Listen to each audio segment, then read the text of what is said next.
नमस्कार दोस्तों, नमस्ते। तो आइए आज की चर्चा हम लोग प्रारंभ करते हैं। और हम पढ़ रहे हैं इंडियन कॉन्स्टिट्यूशन एंड पॉलिटी, भारतीय संविधान और राज्य व्यवस्था। उसके अकॉर्डिंग हम अपने पिछले कक्षा में उससे संबंधित जितने भी रिलेवेंट पॉइंट थे, प्रियम्बल से लेकर और डेमोक्रेसी, अध्यक्षात्मक यानी पार्लियामेंट्री डेमोक्रेसी और प्रेसिडेंटियली डेमोक्रेसी आदि सभी आयामों पर बहुत ही सारगर्भिक तरीके से, बहुत ही सटीक तरीके से हमने जानने का प्रयास किया सभी आयामों को। आज जो हम लोग जानेंगे वो जानेंगे फंडामेंटल राइट्स, और बहुत ही जीरो से, बहुत ही बेसिक लेवल से उठाकर टॉप लेवल तक पहुंचाने का प्रयास होगा। और आप देखिएगा कि आपका फंडामेंटल राइट्स जुबान पे होगा। इससे संबंधित जो भाग 3 से संबंधित जितने भी प्रश्न हैं आप करने की स्थिति में होंगे। तो आइए आज की चर्चा को हम लोग प्रारंभ करते हैं। जैसे में हमने आपको कहा जीरो से, तो सबसे पहले एकदम जीरो से जानिए कि फंडामेंटल राइट्स मौलिक अधिकार है क्या। तो सबसे पहले तो ये जानिए कि ये यूएसए से लिया गया है, मतलब अमेरिका के संविधान से शब्दों को लिया गया है फंडामेंटल राइट्स को। और जानिए कि ये भाग 3 में आता है। भाग कितना में आता है? 3 में। और भाग 3 में यदि आप अनुच्छेद देखते हैं तो भाग 3 में जो अनुच्छेद आता है वो 12 से 35। तो ऐसा नहीं कि मैं भाग 3 पर आ गया हूं और 1 और 2 को पढ़ाया नहीं हूं, क्योंकि आप यहीं से पढ़िएगा तो पीछे वाली जो भाग हैं और उसमें जो अनुच्छेद है आपको पढ़ने में बहुत सुलभ और सहायता प्रदान होगा।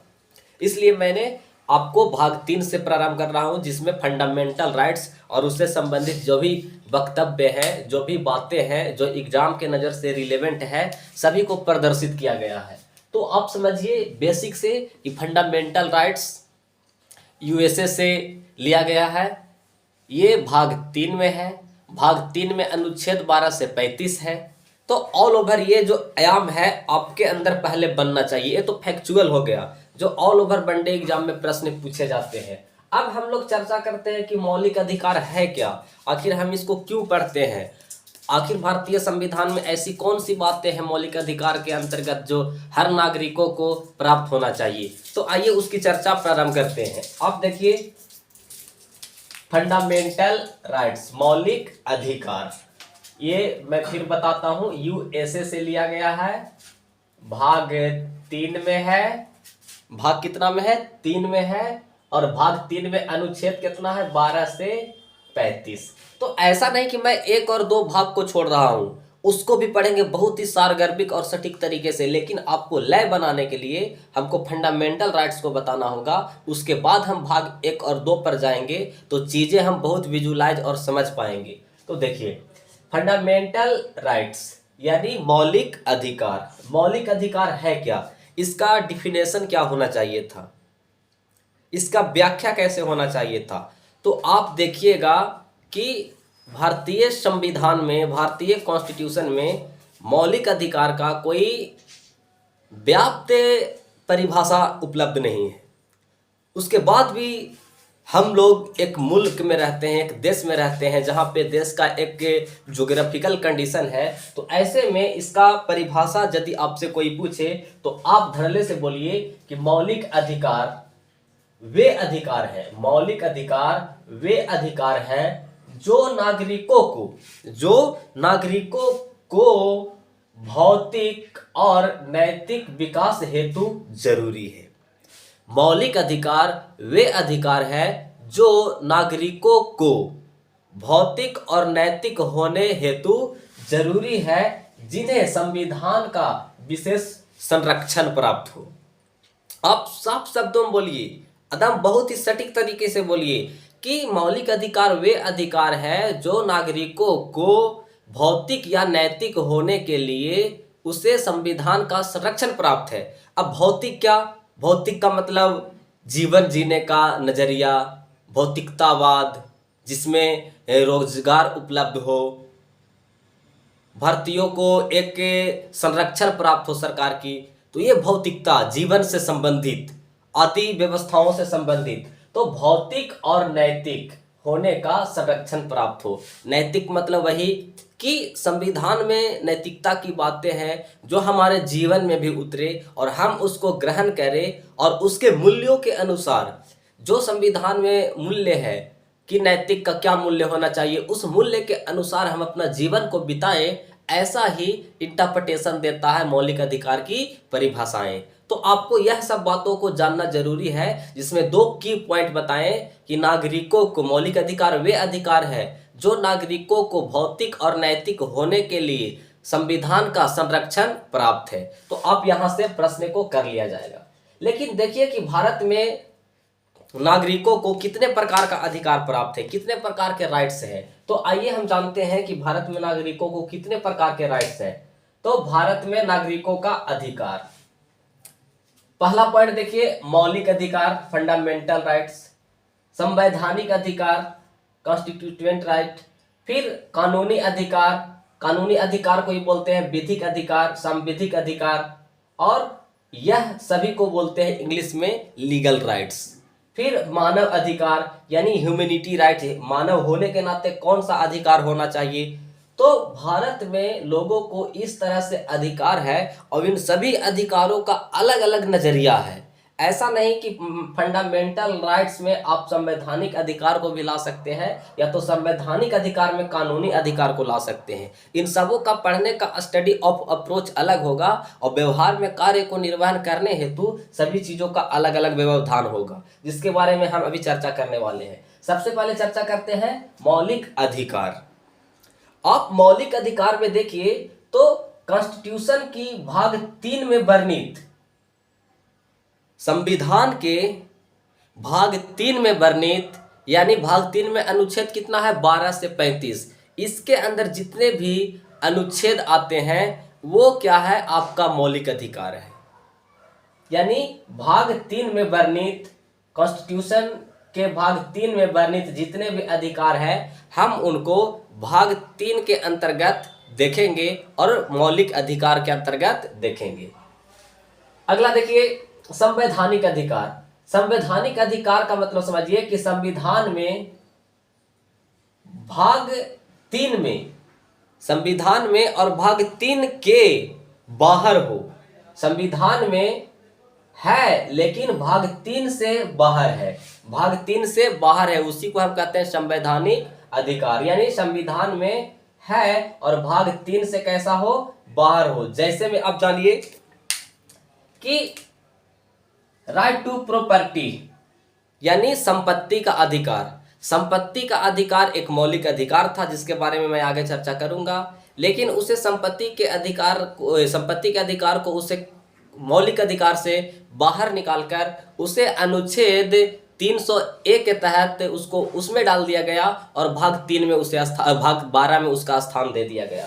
तो ये जो है संवैधानिक अधिकार है, यानी वे अधिकार जो भाग 3 से बाहर हो, भाग 3 से बाहर हो लेकिन संविधान में हो।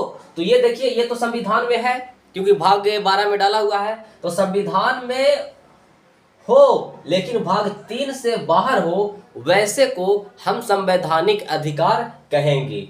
आगे जानिए और कि 301 आर्टिकल 301 के तहत 301 के तहत अंतरराष्ट्रीय व्यापार करने हेतु अधिकार, यानी कोई भी भारतीय एक राज्य से दूसरे राज्य में व्यापार करता है, ऐसे में आप ये नहीं बोल सकते हैं कि यूपी के आम दिल्ली में क्यों बेच रहा है या दिल्ली का आम बिहार में क्यों चला गया, जम्मू कश्मीर का सेब बिहार में क्यों चला गया, तो बिहार का जो जठर आम होते हैं वो झारखंड में कहाँ चला गया। तो ऐसे आप नहीं कर सकते हैं क्योंकि आर्टिकल 301 अंतरराष्ट्रीय व्यापार यानी बहुत क्षेत्रों में जा जाकर आप व्यापार कर सकते हैं। तो ये सभी संविधान में वर्णित है, संविधान में वर्णित है, संविधान का अंग है, लेकिन मौलिक अधिकार नहीं है, क्योंकि मौलिक अधिकार हम उसे कहेंगे जो संविधान के और भाग 3 में वर्णित बातें हो, उसी को हम कहेंगे फंडामेंटल राइट्स। तो आपसे यदि कोई पूछे कि बताइए संवैधानिक अधिकार और मौलिक अधिकार में क्या अंतर है, तो आप साफ शब्दों में बोलिए कि मौलिक अधिकार वे अधिकार है जो भाग 3 में हो, और संवैधानिक अधिकार वे अधिकार है जो संविधान में हो लेकिन भाग 3 से बाहर हो, उसे हम संवैधानिक अधिकार कहेंगे। लेकिन फंडामेंटल राइट्स जो कि संविधान में भी हो और भाग 3 में वर्णित हो। क्लियर बात? तो समझ गए होंगे। आगे देखिए, ये सारी बातें आपको समझ में आई। आगे देखते हैं कानूनी अधिकार या विधिक अधिकार या संविधिक अधिकार यानी लीगल राइट्स। आपका लीगल राइट्स क्या होता है? तो संसद या विधायिका, संसद कहे तो वही विधायिका, संसद कोई विधायिका माना जाता है, कहा जाता है ही। संसद ने एक कानून बनाया, संसद ने एक कानून बनाया कि मातृत्व अवकाश का अधिकार यानी मातृत्व अवकाश का अधिकार यानी राइट टू मैटरनिटी लीव। जो राइट टू मैटरनिटी लीव है, इसमें ये कौन अधिकार है यदि आपसे कोई पूछे तो आप आंख मूंद के मारिए कानूनी अधिकार। यदि ऑप्शन में कानूनी अधिकार और संवैधानिक अधिकार दोनों हो तो आप पहला रेफरेंस दीजिए कानूनी अधिकार को, क्योंकि जो मैटरनिटी लीव है इसमें क्या कहा गया है। आपसे अगर कोई पूछे तो आप शब्दों में बताइए, साफ शब्दों में बोलिए कि राइट टू मैटरनिटी लीव है वो एक कानूनी अधिकार है, क्योंकि इसको पार्लियामेंट ने पारित किया। पार्लियामेंट ने, विधायिका ने कानून बनाया कि वो कोई भी महिलाएं जो सरकारी ऑफिसर्स हैं जो वो मैटरनिटी लीव ले सकते हैं और राइट टू वेतन के साथ आपको मैटरनिटी लीव मिलेगा। तो ये कौन सी अधिकार है? तो कानूनी यानी लीगल राइट्स है, यानी मातृत्व अवकाश, राइट टू मैटरनिटी लीव, ये लीगल राइट्स है। आप यदि मान लिया जाए कोई महिला है, बच्चे को जन्म देती है, तो उसे मैटरनिटी लीव मिलेगा। 9 महीना, 12 महीना, 1 साल तक की अधिकतम छुट्टी मिलती है और एज इट इज पेमेंट उसे मिलता रहता है। तो ये कौन सी राइट है? लीगल राइट्स है, कानूनी राइट्स है। इसे हम मौलिक अधिकार में नहीं देखेंगे क्योंकि ये भाग 3 में नहीं आते हैं, भाग 3 से बाहर है, और इसे लेजिस्लेट कौन किया है? तो पार्लियामेंट किया है। तो ये हम इसे लीगल राइट्स के अकॉर्डिंग देखना चाहेंगे। तो आपको यहां तक बात समझ में आ गया होगा। यानी आपसे कोई पूछे कि मातृत्व अवकाश यानी राइट टू मैटरनिटी लीव कौन सा अधिकार है? तो लीगल राइट्स है। लीगल राइट्स क्यों है? क्योंकि इसका प्रावधान अनुच्छेद और भाग 3 में नहीं है, और भाग 3 में अनुच्छेद आता है 12 से 35। ऐसे में इसका जो प्रावधान है मैटरनिटी लीव, इसे पार्लियामेंट ने लेजिस्लेट किया, कानून बनाया, बिल पारित करके ऐसी व्यवस्था की कि वो महिलाएं जो गर्भ अवस्था में है वो अधिकतम 1 वर्षों तक अपना बच्चे को पालन पोषण करने हेतु छुट्टियां ले सकती है और एज इट इज उसे पेमेंट मिलता रहेगा। तो ये मैटरनिटी लीव है। ये समझ गए? मानव अधिकार, मानव अधिकार क्या होता है? तो मानव अधिकार वे अधिकार है, मानव अधिकार वे अधिकार है जो प्रत्येक मानव को मानव होने के नाते प्राप्त है। समझिए बात को, मानव अधिकार वे अधिकार है जो प्रत्येक मानव को मानव होने के नाते प्राप्त है, मानव अधिकार कहलाता है। यानी दुनिया का प्रत्येक व्यक्ति जिसे मानव होने के नाते प्राप्त है उसे हम कहेंगे मानव अधिकार। ये मानवीय गरिमा से परिपूर्ण जीवन जीने के लिए जरूरी है, अतः व्यक्ति इनका दावा करता है। क्योंकि मानव अधिकार यानी हम एक मानव है तो मुझे मानव होने के नाते मुझे अधिकार प्राप्त है। तो हम अपने जीवन को गरिमापूर्ण जीने का दावा करते हैं, इसका दावा करते हैं कि हम मानव हैं तो हमें जीवन जीने की पूर्ण स्वतंत्रता है, परिपूर्ण जीवन जीने की स्वतंत्रता है। तो आप वर्ड को इसमें समझिए कि वे अधिकार जो मानव होने का अधिकार है।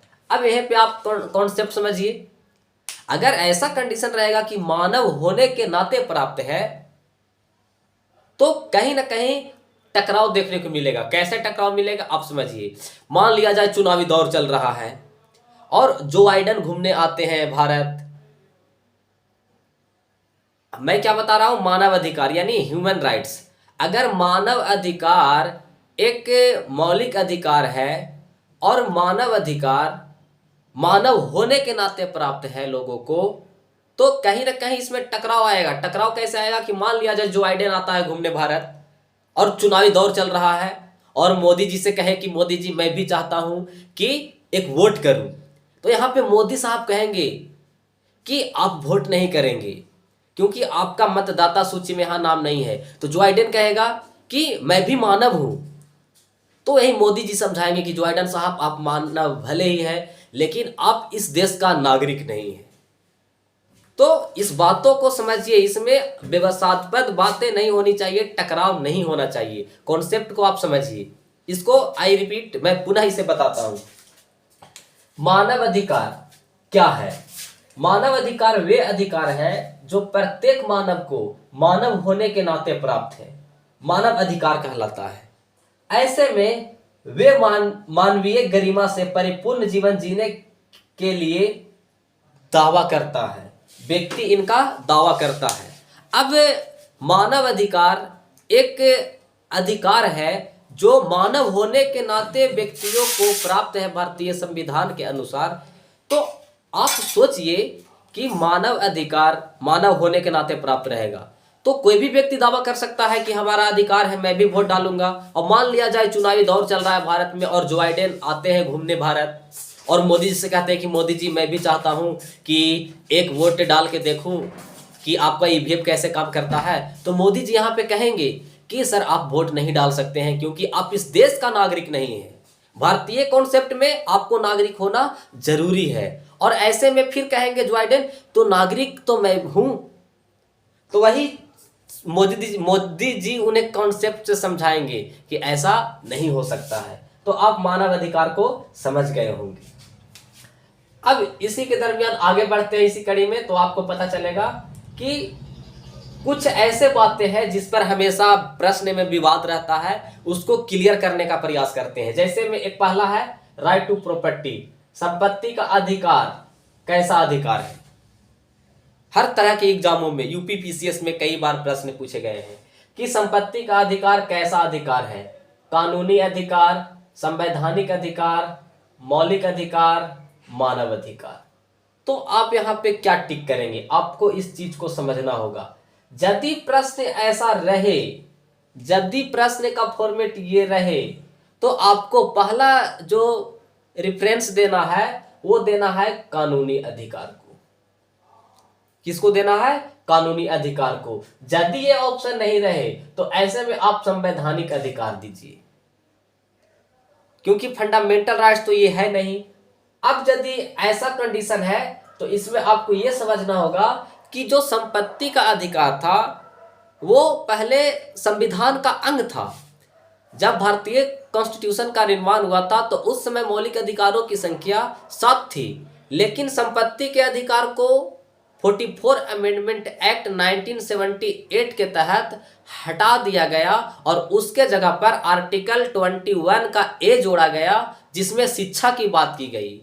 तो ऐसे में एक हटाया गया, एक जोड़ा गया। पहले 7 था, फिर जोड़ा गया, तो अब तो फिर 7 हो जाना चाहिए था, लेकिन ऐसा भी नहीं है। इसके बारे में हम अगली चर्चा करेंगे अगली क्लास में कि कैसे क्या है और क्या नहीं है।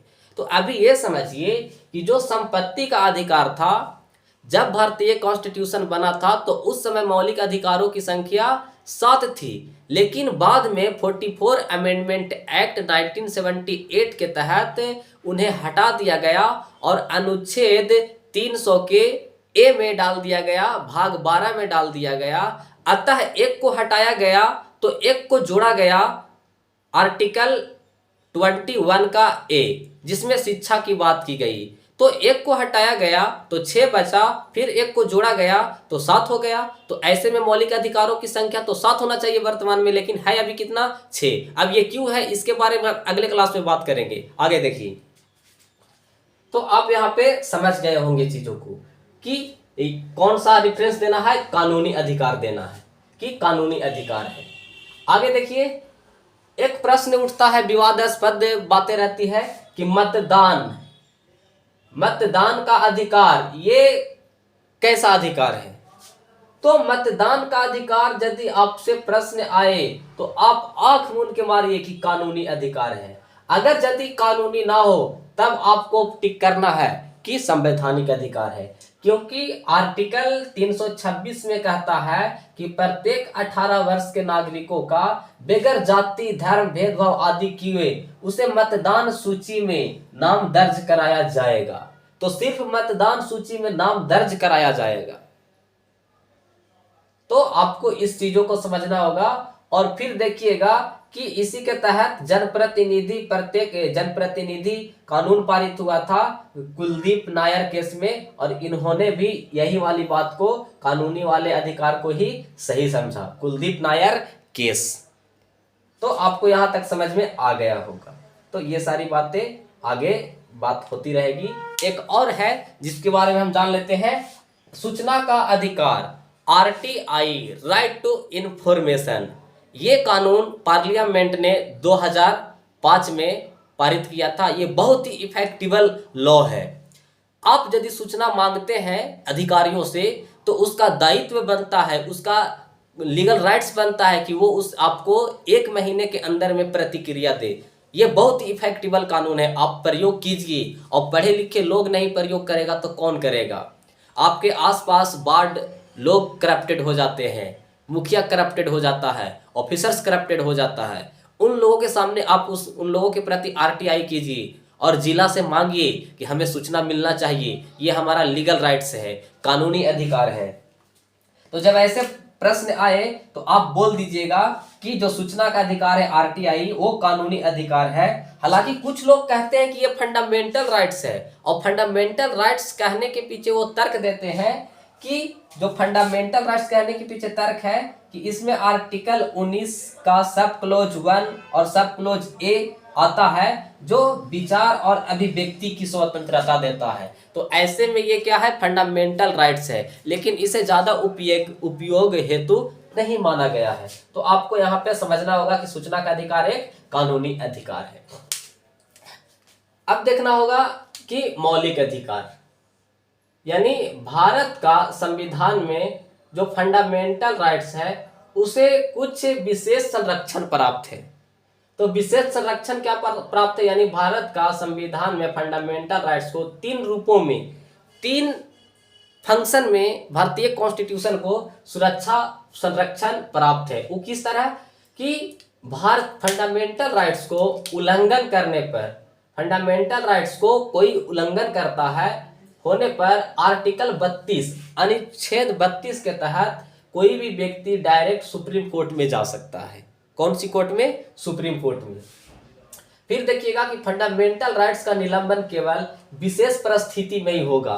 देख लिए कि आप पे कोरोना काल था, कोरोना काल में बहुत सारे लोगों को मन में उतावला होता कि कहीं घूमने जाएं, सैर पर जाएं, लेकिन उसे सरकार घर में ही बंद करके रख रही थी। ऐसा वो क्यों कर रही थी? क्योंकि परिस्थितियां अनुकूल नहीं थी और प्रतिकूल थी।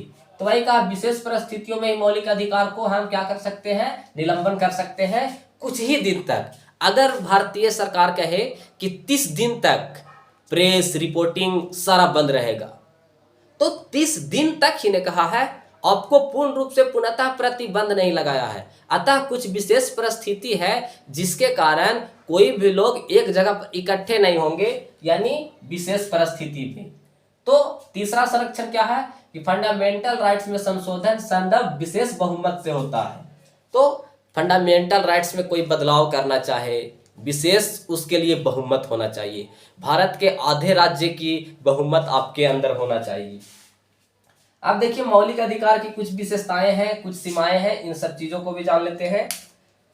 तो मौलिक अधिकार अधिकांशतः फंडामेंटल राइट्स का स्वरूप नकारात्मक, यद्यपि कुछ मौलिक अधिकारों का स्वरूप सकारात्मक है। आप समझने का प्रयास कीजिए। अधिकांशतः फंडामेंटल राइट्स, अधिकांशतः मतलब अधिकतर फंडामेंटल राइट्स का जो स्वरूप है वो नकारात्मक है, यद्यपि कुछ मौलिक अधिकार का स्वरूप सकारात्मक है।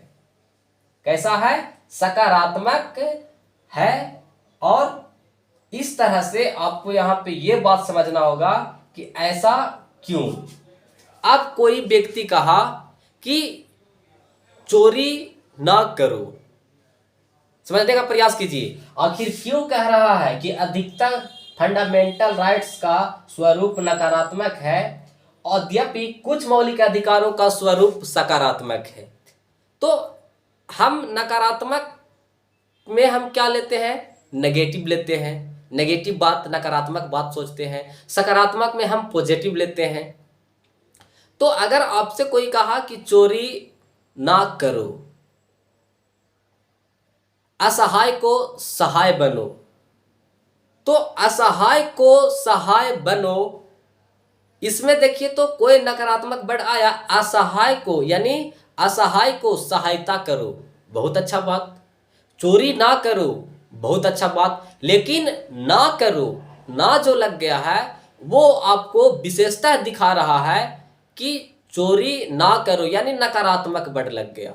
अतः हम कह सकते हैं कि अधिकांशतः फंडामेंटल राइट्स जो होते हैं क्या होते हैं, नकारात्मक होते हैं। छुआछूत ना करो, सार्वजनिक स्थानों पर किसी से भेदभाव ना करो, तो ये जो ना करो है, फंडामेंटल राइट का उल्लंघन ना करो, तो ये नकारात्मक स्वरूप में चला जाता है।